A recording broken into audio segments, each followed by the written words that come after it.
kung nasaan na po ang plano na ito ng Department of Justice. Yung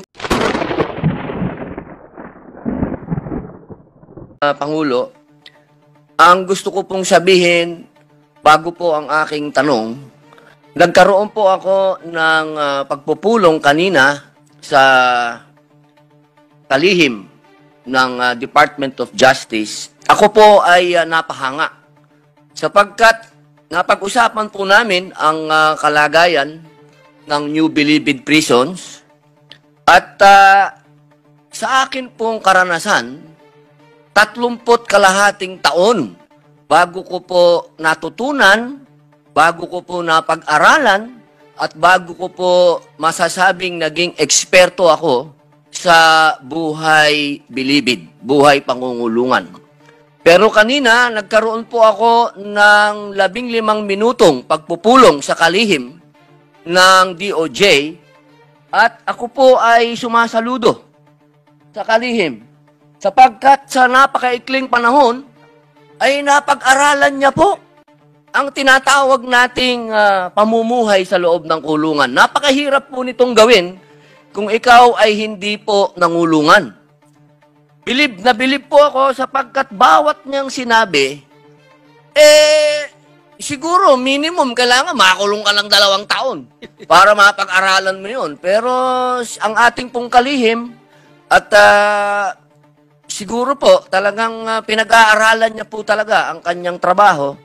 Kaya tanggapin niyo po ang aking paghanga, mahal na kalihim. Ngayon, patungkol po to sa aming napag-usapan noong hearing, mahal na tagapangulo naman ng atin pong finance, napag-usapan po namin nung hearing na magkakaroon po ng masasabi nating mga regional na bilibid. Sapagkat ngayon po, nagko-concentrate po tayo diyan sa Muntinlupa at meron po tayo mga kolonya na tinatawag na nasa iba't ibang lugar, pero hindi po nito nasusolve. Hindi po nito nahaharap kung ano po yung takbo ng panahon.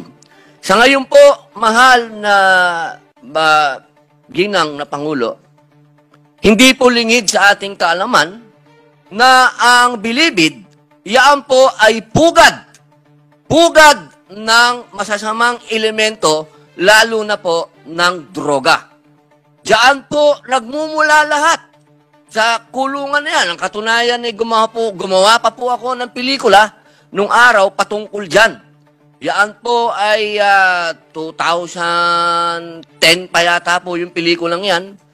Atin na pong isiniwalat kung ano po ang nangyayaring sindikato dyan sa loob ng kulungan. At pinag-usapan po namin ng ating mahal na kalihim ng Department of Justice na meron na po silang mga hakbang para harapin yung patungkol po sa regionalization. Kaya gusto ko lamang pong mas maliwanagan, una na po ako, at ang lupon ng Senado, kung nasaan na po ang plano na ito ng Department of Justice. Yun po ang una kong tanong, mahal na ginang Pangulo.